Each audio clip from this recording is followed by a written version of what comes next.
Hello guys, welcome to my channel. तो आज इस चैनल पे मैं एक सीरीज शुरू करने वाला हूँ जिसका नाम है एसएमसी यानी कि स्मार्ट मनी कंसेप्ट। बिल्कुल ही इजी वर्ड्स में मैं आपको बताऊंगा। सबसे पहले जो आज का हमारा टॉपिक है जिसका नाम है बीओएस यानी कि ब्रेक ऑफ स्ट्रक्चर। तो हम कैसे एक वैलिड ब्रेक ऑफ स्ट्रक्चर को आइडेंटिफाई कर सकते हैं ना उसको मार्क कर सकते हैं। ठीक है।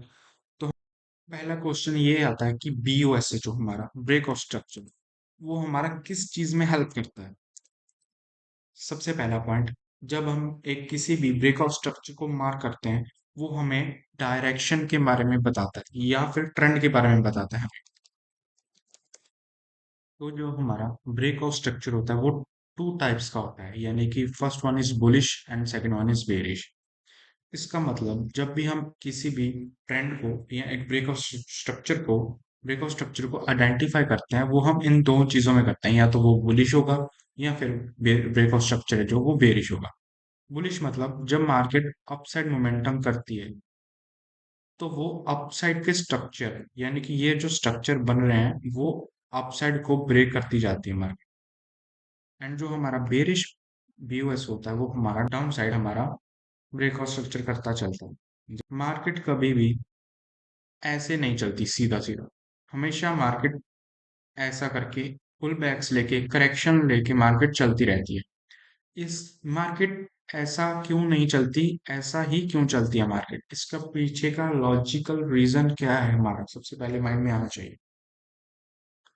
तो जो पहला और मेन पॉइंट है वो है कि अगर मार्केट में लोग यहाँ से बाय कर रहे हैं, ठीक है, और दूसरे लोगों को जिनको अपॉर्चुनिटी यहाँ से बाइंग होने की मिस हो गई है तो वो कहाँ एंटर करेंगे? क्या वो बीच में एंटर करेंगे, बीच में एंटर करेंगे, बीच में एंटर करेंगे या नहीं? नहीं, ऐसा नहीं होता मार्केट में कभी भी। मार्केट में हमेशा करेक्शंस आती रहती है मार्केट, चाहे वो फंडामेंटली हो चाहे वो टेक्निकली हो। हमारे पास मार्केट जब भी लोगों को बाय करना होता है वो सस्ते में खरीदना ज्यादा पसंद करते हैं, यानी कि जब भी मार्केट अपने प्राइस हायर प्राइस पर होती है वो हमेशा एक करेक्शन लेकर आती है।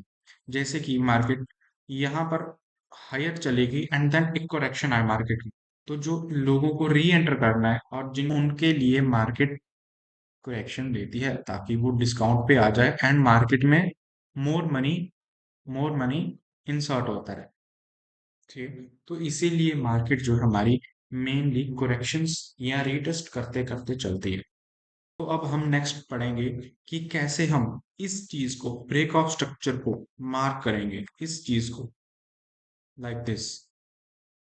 सबसे पहले जब भी मार्केट एक हायर हाई लगाती है यानी कि मार्केट ने एक हाई लगाया एंड देन रिट्रेस कर रही है मार्केट, ठीक है, उसके बाद मार्केट ने अपना जो प्रीवियस हाई लगाया था उसको मार्केट ने ब्रेक कर दिया। तो इसका मतलब क्या हुआ, यानी कि यहाँ जो प्राइस था उसको मार्केट ने ब्रेक कर दिया। तो हम इसको बोलते हैं ब्रेक ऑफ स्ट्रक्चर।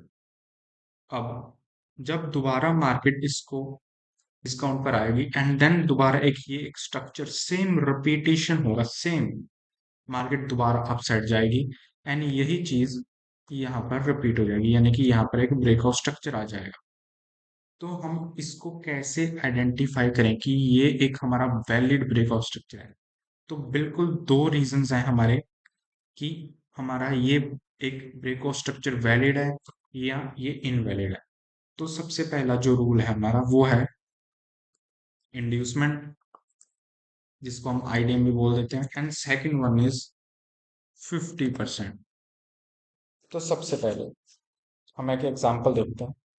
मार्केट जब भी एक कोई भी ब्रेकआउट स्ट्रक्चर करती है, जैसे मान लो यहाँ पर एक बुलिश ब्रेकआउट स्ट्रक्चर हुआ है मार्केट का, तो उसके बाद हमें एक टूल चाहिए होगा जिसका नाम है फिब रिट्रेसमेंट, ये वाला।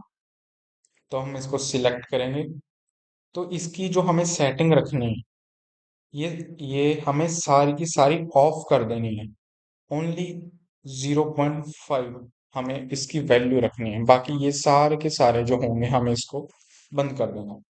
तो हमारे पास ये एक लाइन आ जाएगी सिर्फ, यानी कि इसका मतलब है, मैं आपको अभी बताता हूँ कि मार्केट में जब यहाँ से जहां से मार्केट ने बिल्कुल लो लगाया था, जब वहां से मार्केट उठी तो वहां से हम इसको क्लिक करके एंड ड्रैग कर देंगे जहां पर मार्केट ने अभी अभी रिसेंट हाई लगाया है, वहां पर ड्रैग कर देंगे। यानी कि इस रिट्रेसमेंट का मतलब है 50%। ये एक 0 पॉइंट है, ये उसका 50% है, and then this is 1 point. ठीक है, 0, 5 पॉइंट, सॉरी, 50% एंड 1। यानी कि सिंपल भाषा में इस लाइन के नीचे जितना भी ये जोन है ये सारा डिस्काउंट पर है, यानी कि यहाँ पर लोग बाय करने के लिए इंटरेस्टेड है। एंड जितना भी इसके ऊपर जोन है वो एक प्रीमियम जोन है, यानी कि यहाँ पर लोगों को वो कोई भी कमोडिटी या कोई भी करेंसी है या कोई भी शेयर प्राइस है, कुछ भी हो, वो एक प्रीमियम यानी कि महंगा दाम लगता है उनको। तो इसीलिए हम इस फिब रिट्रेसमेंट को यूज करते हैं किसी भी ब्रेकआउट स्ट्रक्चर को मार करने के लिए। तो अगर एक ब्रेकआउट स्ट्रक्चर को वैलिड मार्क होना है तो उसको एटलीस्ट 50%, जो अभी नीचे से अपसाइड गया है, ये जो लैग है इसको 50% रिट्रेस करना पड़ेगा। अगर उसने ये लाइन को टैप कर दिया या नीचे चला गया, उससे हमें कोई मतलब नहीं, बस इस लाइन को मिनिमम टैप करना चाहिए। एंड देन उसने एक दोबारा से अपना हायर प्राइस तोड़ दिया, तब हम उसको एक वैलिड ब्रेकआउट स्ट्रक्चर माने। बिल्कुल सिंपल है। ये तो हो गया पहला पॉइंट। दूसरा है आईडीएम। हम कैसे इंड्यूसमेंट के मदद से हम आइडेंटिफाई कर सकते हैं किसी भी ब्रेकआउट स्ट्रक्चर। मार्केट में कभी कभी क्या होता है, वो 50% मार्क वो रिट्रेस नहीं करता। ठीक है, मान लो यहाँ पर ये लोएस्ट पॉइंट था, ये हाई पॉइंट था, हमने यहाँ पर मार्क कर लिया। मार्केट क्या करता है, ये 50% पर नहीं आता। मार्केट क्या करता है, यहीं से अपसाइड मोमेंटम क्रिएट कर देता है। तो इसको हम कैसे आइडेंटिफाई करेंगे कि ये ही एक वैलिड ब्रेकआउट स्ट्रक्चर है। ये सिंपल भाषा में, ये जो जहां पर मार्केट ने एक हायर हाई लगाया था, या फिर सिंपल बोल दो जहां पर मार्केट ने रिसेंट हाई लगाया था, उससे पहले का पुल बैक, यानी कि अच्छा खासा पुल बैक होना चाहिए ये 2-3 कैंडलों का। एंड अगर मार्केट ने इसको ले लिया, यानी कि इसके नीचे विक भी छोड़ दी या बॉडी क्लोजिंग आ गई, एंड देन मार्केट ने दोबारा एक इस हाई के ऊपर क्लोजिंग दी, तब हम उसको एक वैलिड ब्रेकआउट स्ट्रक्चर मानेंगे। अगर मार्केट 50% नहीं भी आया तब भी हम इस रूल को कंसीडर करेंगे कि इसमें एक कंडीशन आती है कब हम इसको लेंगे। सबसे पहले तो ये जो इंड्यूसमेंट है ये वाला, ये जो हाई के जस्ट रीसेंट वाला पुल बैक होगा लेफ्ट साइड में, हमें हमेशा इंड्यूसमेंट लेफ्ट साइड में देखनी है। जो भी हमारा इंड्यूसमेंट होगी वो पहले तो दो या दो से ज्यादा कैंडलों की होनी चाहिए। ठीक है, उसके बाद यहाँ पर ये देखोगे आप, ये जो हाईएस्ट पॉइंट है इंड्यूसमेंट का, इसको राइट साइड पे अगर ड्रैग करेंगे ऐसा लाइन, तो यहाँ पर हमें एक बॉडी क्लोजिंग चाहिए होगी, जरूरी है, वो मैंडेटरी है। यहाँ पर हमें एक बॉडी चाहिए होगी ताकि ये हमारा एक वैलिड ब्रेकआउट स्ट्रक्चर में कंसीडर हो। ठीक है, अगर मान लो यहाँ पर हमें विक मिल जाती है, मान लो ये हाईएस्ट पॉइंट था ऐसा करके, एंड देन यहाँ पर भी हमें एक विक मिल गई ऐसा रखें, तो क्या होगा, ये जो हम इसको राइट साइड डायरेक्ट करेंगे तो यहाँ पर हमें एक विक मिलेगी। तो विक के साथ हमें ये वाला ब्रेकआउट स्ट्रक्चर कंसीडर नहीं होगा, हमें सिर्फ और सिर्फ बॉडी चाहिए। आप इन दोनों रूल को देख सकते हैं, ये बिल्कुल सिंपल रूल्स हैं कि कैसे हम एक वैलिड ब्रेकआउट स्ट्रक्चर को आइडेंटिफाई करें। या तो मार्केट एटलीस्ट 50% ले मार्केट में पिछले प्रीवियस लैग का, या फिर मार्केट कोई भी पहला रीसेंट पुल बैक को टेकन आउट कर ली। तो हम अब इसकी एग्जांपल देख लेते हैं। मान लो ये हाई पॉइंट था एंड ये लो पॉइंट। ठीक है, ये वाला हाई पॉइंट है and this is low point. Market में मैंने एक फेवरेट ट्रेसमेंट लगाया, बिल्कुल टॉप से लगाया एंड बॉटम तक, इस वाले लेवल तक, ऐसा करके। ठीक है, मार्केट में क्या हुआ, जब मार्केट हाई से लो आ रहा था तो मार्केट ने प्रीवियस का 50% है उसको टैप कर दिया, एंड देन दोबारा से नीचे गई मार्केट, इसको ब्रेक कर दिया। यानी कि ये हमारा पहले रूल को बिल्कुल क्लीन अप्लाई करता है। तो यानी कि ये एक वैलिड ब्रेकआउट स्ट्रक्चर हो गया हमारा। यहाँ पर देखो हमें ब्रेकआउट स्ट्रक्चर में क्या आ गया, एक विक आ गई। हमें बॉडी क्लोजिंग चाहिए होगी, तो इसको हम, अगर विक आ गई यहाँ पर तो हम इसको स्वीप कंसीडर करेंगे। हम इसको स्वीप के साथ कंसीडर करेंगे, क्योंकि जितने भी लोग थे यहाँ पर उनके सारों के सारे एसएल जो थे वो टेकन आउट हो चुके हैं एंड सारी की सारी पावर यहाँ पर शिफ्ट हो गई है। तो अब हम इसके आगे, अगर जब भी हमें बॉडी मिलेगी, जब भी मिलेगी, जैसे यहाँ पर हमें बॉडी मिली, तो ये पूरा का पूरा एक ब्रेकआउट स्ट्रक्चर में कंसीडर हो जाएगा ऐसा करके। ठीक है, तो इसको हम ऐसा कंसीडर कर सकते हैं। अब मार्केट में ये वाला हाईएस्ट पॉइंट बन गया एंड मार्केट नीचे है एंड ये वाला लोएस्ट पॉइंट बन गया। मार्केट में बिल्कुल दोबारा से हाई पॉइंट से लेके लो पॉइंट तक हम इसको फिर रिट्रेसमेंट को लगाएंगे एंड देन मार्केट ने अगेन क्या करा, हाई पॉइंट से लो पॉइंट तक मार्केट आया एंड देन दोबारा 50% को टैप करा एंड मार्केट डाउन साइड आ गई। तो ये हमारे सेकंड सॉरी फर्स्ट रूल को अप्लाई करती है, यानी कि एक वैलिड ब्रेकआउट स्ट्रक्चर है। यहाँ से बिल्कुल लो पॉइंट से लगाएंगे एंड राइट साइड देखेंगे यहाँ पर बॉडी है या फिर विक है। यहाँ पर हमें अब बॉडी मिल गई, तो यानी कि ये एक ब्रेकआउट स्ट्रक्चर है वैलिड। नेक्स्ट वन, अब मार्केट में क्या हुआ, हाई पॉइंट यहाँ पर आ गया, शिफ्ट हो गया एंड लोएस्ट पॉइंट जो था वो नीचे आ गया। मार्केट में दोबारा से हाईएस्ट पॉइंट से लोएस्ट पॉइंट तक लगाएंगे हम रिट्रेसमेंट। मार्केट में हाई से लो मार्केट आई एंड 50% के ऊपर चली गई एंड देन दोबारा डाउन गई मार्केट, यानी कि दोबारा से ये हमारा एक वैलिड ब्रेकआउट स्ट्रक्चर है। हम देखेंगे कि यहाँ पर विक है, यहाँ पर बॉडी क्लोजिंग है। तो हमने ध्यान से देखा कि मार्केट में यहाँ पर विक है, बट जस्ट विक के बाद सारी की सारी पावर इस कैंडल के लो में ट्रांसफर है। तो हम इसके बाद अगर हम देखेंगे यहाँ पर, तो हमें एक ब्रेकआउट स्ट्रक्चर सॉरी यहाँ पर हमें एक बॉडी क्लोजिंग मिलेगी। तो यानी कि हम इस पूरे को यहाँ तक इस कैंडल तक एक्सटेंड कर सकते हैं, यानी कि हम इसको as an valid breakout structure मान सकते हैं। तो ये कुछ एग्जांपल्स हैं जो हमें शो करती है कि कैसे हम फिब रिट्रेसमेंट को यूज करके हम एक वैलिड ब्रेकआउट स्ट्रक्चर को डिफाइन कर सकते हैं।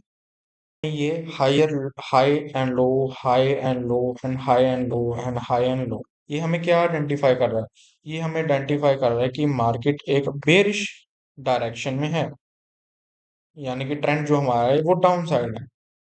ठीक है, जब भी मार्केट रिट्रेस करेगा हम यहाँ से सेलिंग में जाएंगे, जब भी मार्केट रिट्रेस करेगा हम सेलिंग में जाएंगे, जब भी रिट्रेस करेगा हम सेलिंग में जाएंगे। ये तो हो गया हमारा एक पहले रूल की एग्जांपल्स। अब हम सेकंड रूल की एग्जांपल्स देख लेते हैं, जहां पर हम आईडीएम को यूज करते हैं ब्रेकआउट स्ट्रक्चर को मार्क करने के लिए। तो मान लो ये हमारा एक लोएस्ट पॉइंट है यानी ये हमारा हाईएस्ट पॉइंट है। मार्केट में सेकंड रूल सॉरी जो फर्स्ट रूल था वो कहता था कि अगर मार्केट में 50% रिट्रेसमेंट हो गई हो तब हम इसको कंसीडर कर सकते हैं। बट एग्जांपल के लिए मान लो यहाँ पर 50% रिट्रेसमेंट नहीं है, तो हम आईडीएम किसको लेंगे।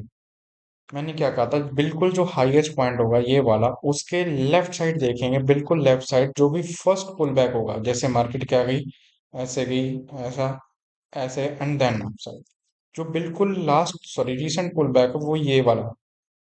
तो हम इसको एक आईडीएम बोल देंगे इसके लोएस्ट पॉइंट को। अगर मार्केट ने इसके लोएस्ट पॉइंट को ग्रैब कर लिया, यानी कि टेक आउट कर लिया एंड देन दोबारा उसने ब्रेकआउट स्ट्रक्चर को कर दिया, तो हम इसको वैलिड ब्रेकआउट स्ट्रक्चर मानेंगे। बट इसका रूल क्या था कि जो भी रीसेंट ये जो छोटा सा पुल बैक है उसका हाईएस्ट पॉइंट क्या है, ये वाला, तो उसके हाईएस्ट पॉइंट के राइट साइड हमें बॉडी क्लोजिंग चाहिए।